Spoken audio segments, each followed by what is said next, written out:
Greek word. I know delta, I know alpha. Hypertrophy is a proper Greek word. That's Spanish too. Spanish is hypertrophy. Yeah? Probably they stole it from us. I'm sure. What is the rep range that can provide optimal muscle hypertrophy? There's a wide spectrum. In your opinion, name the best bodybuilder ever. Frank Zane. Name the most unnecessary supplement for muscle building. There's a very long list. Your favorite advanced training system. Loaded stretching. What is the biggest myth that research has busted? There's so many of them. So the thought that you had to lift, there was a magical hypertrophy range, and that certainly the very light loads don't build muscle. Research shows that hyperplasia can occur in animals. Is this the type of research of your dreams? As you mentioned, it's been shown over and over again in animal studies, but you have to remember in animal studies, they are using extreme protocols. In normal traditional training, what it seems to be is that there's a point of which, so muscles can get big to a certain point, and then there's a cap to it. What are the views on occlusion, blood flow restricted training? Can it possibly be a dangerous practice? Yeah, well, good question. So our group has published quite a bit of research on this topic, and I have a couple of papers, review papers that were just published. I can't wait to meet you in Greece next July. Looking forward to coming to Greece. As I mentioned to you earlier, I've been. Greece is to me, one of the historic places in the world, if not the most historic. Really looking forward to it and looking forward to spreading the knowledge.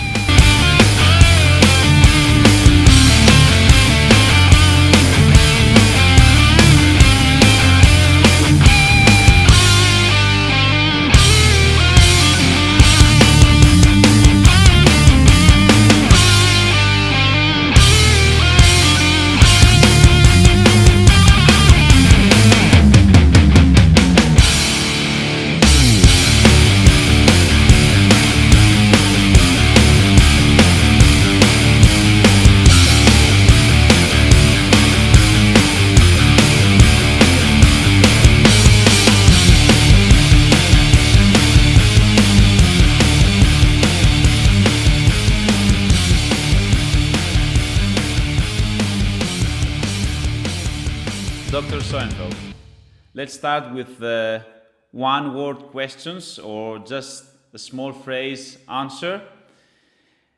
The first word that comes to your mind about Greece.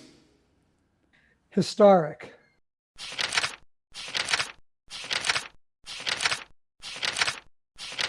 Historic. In your opinion, name the best bodybuilder ever. Frank Zane. Frank Zane. Aesthetic choose. Name the most researched supplement. Creatine. Creatine. Name the most unnecessary supplement for muscle building. There's a very long list. I'm not sure I could say the most.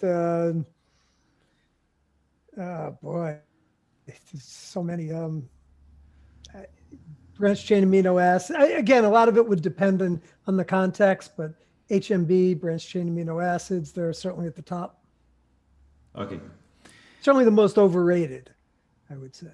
Yeah, I see. The most overrated, yeah. Overhyped, yeah.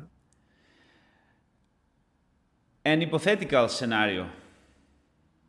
You are a time traveler. You are able to travel in the past to meet and train with any person you want. Who do you choose? Have to be Arnold. Arnold. Have to be, yeah. Just because he's Arnold, you know, he's the Governator, the Terminator. What is the rep range that can provide optimal muscle hypertrophy? There's a wide spectrum.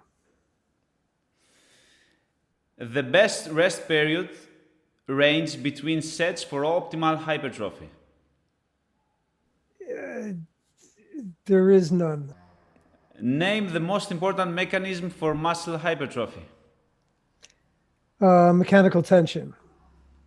Without mechanical tension, there's very little hypertrophy. Daily protein intake for ultimate muscle hypertrophy. Between 1.6 to 2.2 grams per kilogram per day. Number of daily meals for ultimate muscle protein synthesis? 3 to 4. 3 to 4. Your favorite protein source?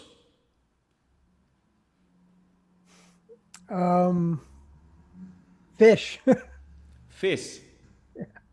I mean, they're all good. Any type of milk proteins are great. When you say my favorite, what I eat the most is fish. Yeah. Milk protein is a great there's so many. If you're asking what a great protein source is, that's different. If you're asking me what my primary diet is really comprised of a lot of fish. Yeah. So if you ask me what my favorite to eat is, but if you're saying what's the best protein source, I mean, once you have quality proteins, I'm answering in a lot more than one word. Once you have quality proteins, it doesn't really make much difference as to which the source is. Milk is a terrific protein source, but anyway, I eat fish, so. So fish is the one you combine benefits and pleasure. Yeah, seafood. Yep. Your favorite advanced training system? Loaded stretching.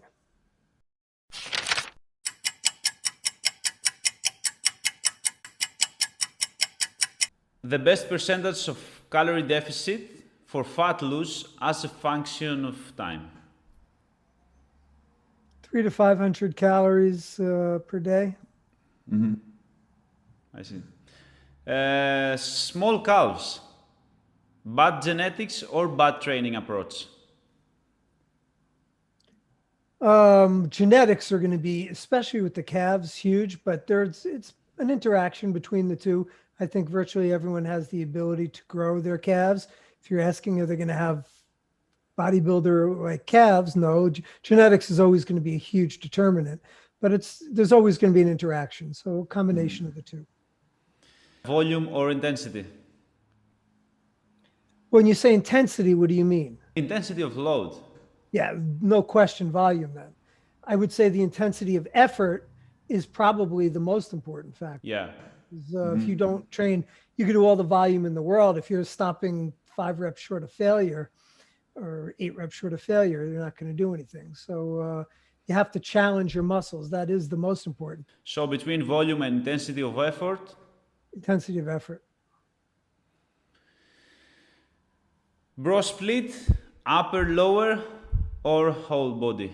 The way you split your routine is context specific. So there's no best split. It just depends upon what you're trying to accomplish, your schedule, just individual factors. Yeah. And it doesn't have to be the other thing.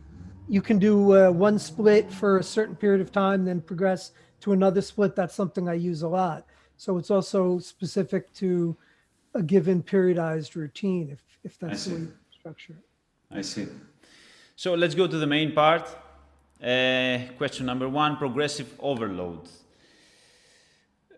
Progressive overload, like we know, is not just about going heavier, but it has many forms. You can progress with loads, with reps, with training frequency, with training density.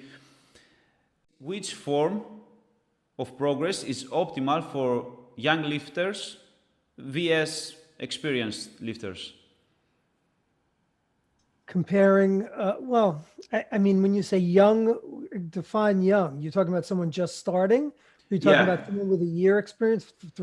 Young is kind of ambiguous. So someone who just started or someone with 2-3 years experience? The most important thing for a beginner is to get form under your belt. It has to do with repetition, not repetitions per se, but repetition meaning doing similar workouts over time, similar exercises to get the gist of the feel for performance. You want to get your mind-muscle connection. So to me, when I'm working, and certainly when I have had my own training facility, the most important thing I would emphasize with beginners is keeping a fairly constant program, and then and just making sure that the form, getting the feel so that the movements are ingrained into the subconscious. Once someone becomes more experienced, then exercise variety comes into play, adding load. It's a nuanced.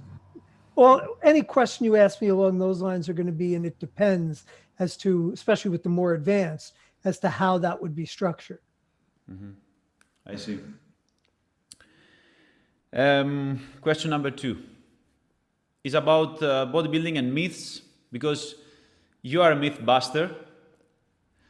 So I searched for the term muscle hypertrophy on PubMed. From year 1898 till nowadays, I found 32,015 results. More than half out of these, almost 16,656, has been published after 2005. As a result, many things in the fitness industry have changed because of this progress in the research field.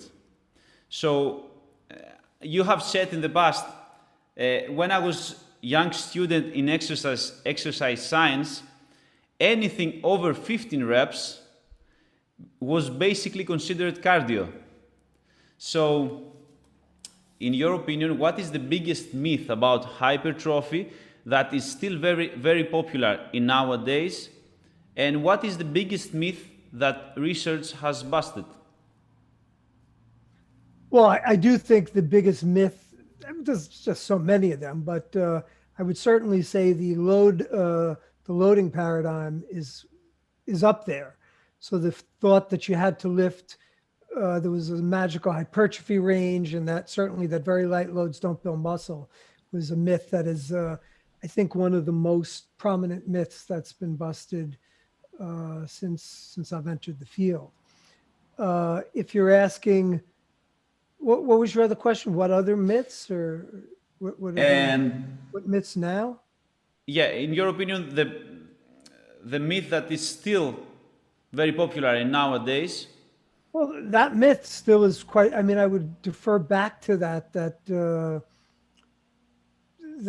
was, the loading factor that you can't build with light weights there's still a lot of people in the field who believe that. So as much as we've progressed in the research realm and the evidence-based fitness realm, there's still a lot of things that we have come to know that people aren't buying into. So yeah, I would stick with that. I see. Number 3, research shows that hyperplasia can occur in animals. It seems very difficult to observe the phenomenon in human muscle tissue. And I guess it will be, I don't know, you know better, but it will be difficult to find anyone who would be willing to perform dumbbell curls for a period of time and then volunteer to have their biceps removed for microscopic examination. So does muscle hyperplasia exist in adult humans? And if yes, which training style will promote this fiber split phenomenon? And is this the type of research of your dreams? So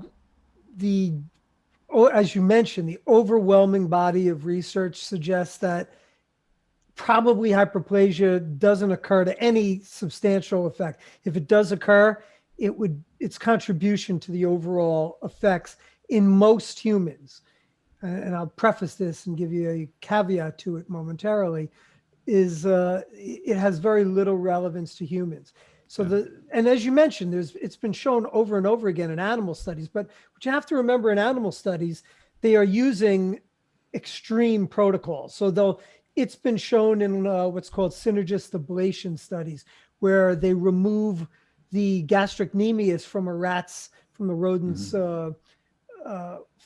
hind limb, and then they look at the soleus muscle which takes over a brunt of the work. So yeah, when you remove an entire muscle and you then make them walk on that same limb, it's going to create a stimulus that you're never going to get from training. As you mentioned, I don't think anyone's volunteering to have one of their muscles removed to do that. It's also been demonstrated very well in bird models. So there was work from Jose Antonio, who's the president of the ISSN now, but he did his doctoral research in hyperplasia. So what he did was he did a study in birds and quails, and he taped their wings. So he had them they taped their wings into a stretched position, and then he hung little dumbbells off of their wings, and he kept adding on progressive overload. He would add on more weight over time, and they would have their wings taped for a good period, for a day, 24, 48 hours. Then they'd have them untaped, then they tape them again. And thus the latissimus dorsi was under stretch, and they showed huge increases in hyperplasia. But again, I don't think any human is walking around for 24, 48 hours with their arms, let's say for their triceps to be taped up. It seems difficult, yeah. In normal traditional training, what it seems to be is that there's a point of which, so muscles can get big to a certain point, and then there's a cap to it. And you have to, once you get beyond the cap, then there will be an impetus for it to undergo hyperplasia. And for those who don't know, hyperplasia is a splitting of muscle fibers so that one fiber makes more fibers, and you have additional muscle fibers. The thing is, in human traditional training, what's at least the theory is, we don't get to that level where you're ever going to cause the muscle to need to undergo hyperplasia. You're not going to hit that ceiling threshold of growth. Yeah. The one caveat to that, where there at least seems to be a rationale, a theory where it might occur, is in people who take extreme amounts of steroids and other anabolic agents. So in very high level bodybuilders who are doing a lot of anabolic enhancement, prescription type stuff from pharmacological work. So there you can increase your growth so much that the muscle doesn't have the ability to continue to grow, and beyond that point, it will then start to split off. So that's the working theory at this point. We just don't have enough research on it to really know. And is that a area that I'd like to research? Yeah. But again, really in the human realm, what we're able to do at this point, it's just not really a feasible. Yeah, it's not possible yet. Nice. Another question. Hypertrophy and prioritizing exercise order. Does the exercise order matter for hypertrophy? Not per se. So where it seems to matter is that what you do earlier in a workout seems to have gain better hypertrophy than what you're doing later in a workout. That is going to be somewhat dependent on how long your training session is. So if you're doing, let's say, a 20-minute session, probably isn't going to make much difference. But if you're doing an hour and a half training session, as you start getting on, if you're training hard, you start to get tired as the workout goes on. And thus what you're doing later on in the workout, you're not going to have the same effort that's applied and the same ability to focus. At least this is the theory. But as far as small muscle before large muscle, which is often large before small, etc., really doesn't seem to be much difference. Hypothetical scenario number 2. You are a time traveler again. With your current knowledge, imagine you can go back to the age of 18. Describe the steps you would follow with your diet and training program to achieve ultimate hypertrophy. Yeah, I mean, I just made so many mistakes back in the day. So, I mean, for the first several years of my career, I followed my favorite bodybuilders' routines. I would routine hop. I get the, Muscular Development magazine or Flex magazine, Muscle and Fitness, and I would look up Lila Brada, like all the 90s bodybuilders when I was starting to get into that. And I just follow whatever routine they did, thinking that. So I do Lee Labrada's chest workout, Rich Gaspari's arm workout. And so, I mean, I would use my knowledge at this point to, would involve just, I can't, it would take hours to get into all the specifics of that, but I would just train in a much more scientific fashion. Yeah. I would start off in the way I started off with a 6 to 5 day a week split routine. When I started training, like following bodybuilder, I would have a total body routine where, as I said, I'd be doing the same things to get more ingrained, much of the more complex movements ingrained, and just follow a much more scientific progression. I see. Another question. What are the views on occlusion, blood flow restricted training? When could it be used and be beneficial? Can it possibly be a dangerous practice? Yeah, well, good question. So our group has published quite a bit of research on this topic, and I have a couple of papers, review papers that were just published. So I do think blood flow restriction training is a potentially beneficial adjunct, so addendum where you can add it on to regular training. It's not a substitute for training, but I think it has a place in a bodybuilding routine to enhance muscle growth. Mechanistically, we're not sure why, but there seems to be other pathways that are involved, perhaps through hypoxia. Mm-hmm. Again, we haven't been able, at this point, research has not fully been able to show what these mechanisms are, but there does seem to be alternative mechanisms that are involved. It seems also that it might be specific to enhancing type 1 fiber growth. So there's two types of fibers, type 1 and type 2. Type 1 are your endurance-oriented fibers, and there is some evidence that you get additional growth in the type 1 fibers, which don't get as much growth in traditional training. How you add it in is again be specific. It's a very nuanced. There's no cookie cutter prescription I can give you in a minute or two on a podcast. Now the question is there a potential downside to it? And the answer is yes. So there still is more research that's need to be done, and you have to be careful. In healthy individuals, probably not much, but there is some evidence of endothelial issues. So the endothelium is the lining of the vessels, of the circulatory vessels, and there seems to be a potential for some injury to the vessels. I don't want to over alarm people. It's not like we have clear evidence that there's going to be dangers, but there could be, and we're just not sure enough. I think it's enough where it makes me give some pause to it. There is some weak evidence that it might have effects on stiffness, on arterial stiffness, which can have negative effects on blood pressure. I probably would not recommend it for those with hypertension and other cardiac. I would be careful, at least in those realms, and probably if you're going to do it, should be monitored by exercise specialists or in a cardiac facility or in a physician's office. But those would be kind of the general guidelines I'd give. Mm-hmm. I see.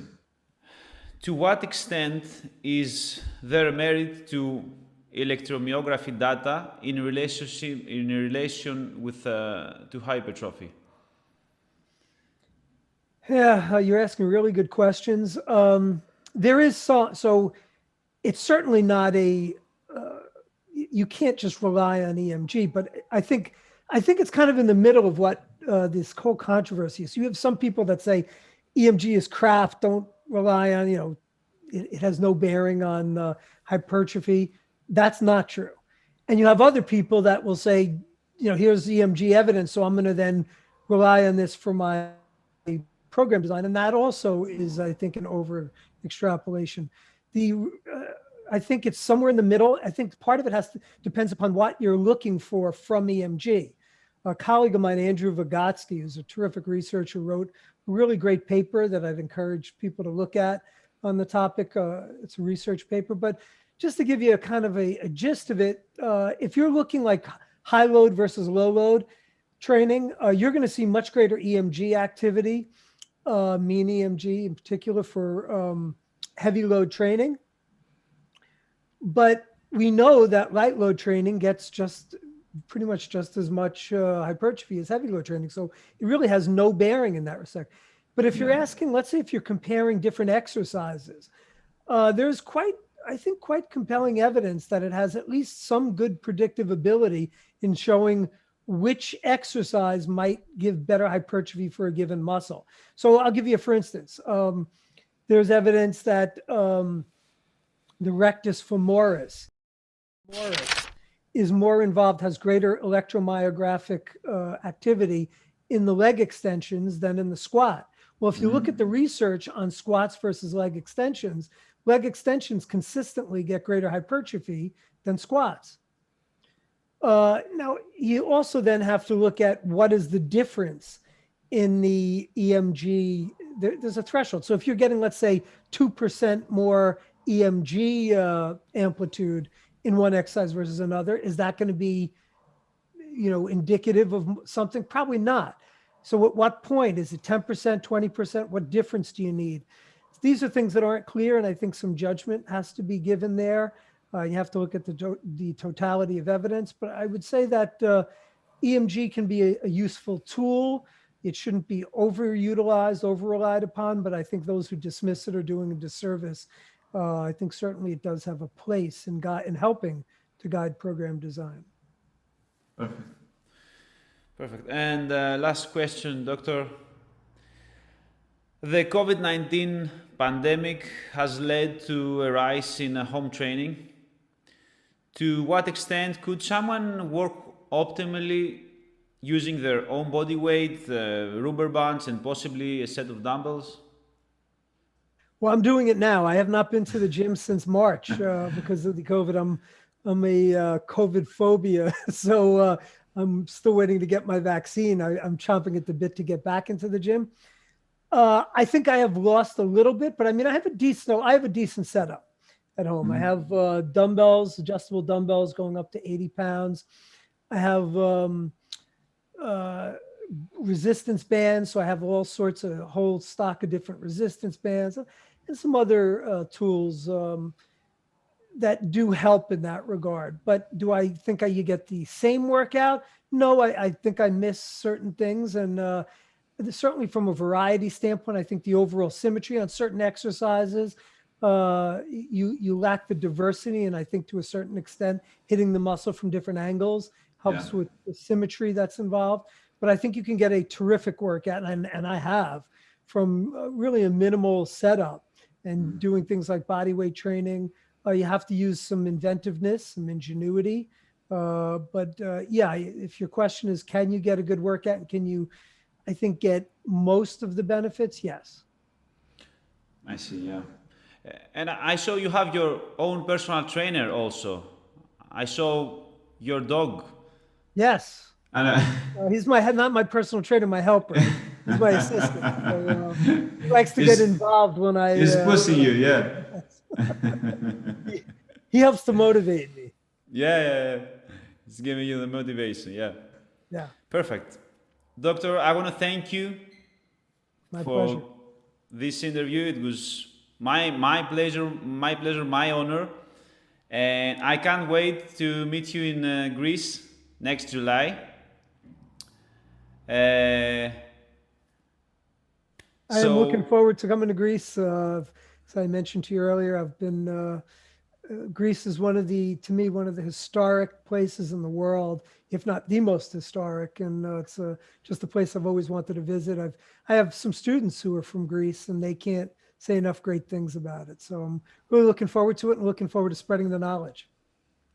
Perfect. So take care, keep safe, and keep spreading the knowledge, like you said. Yeah. Yeah.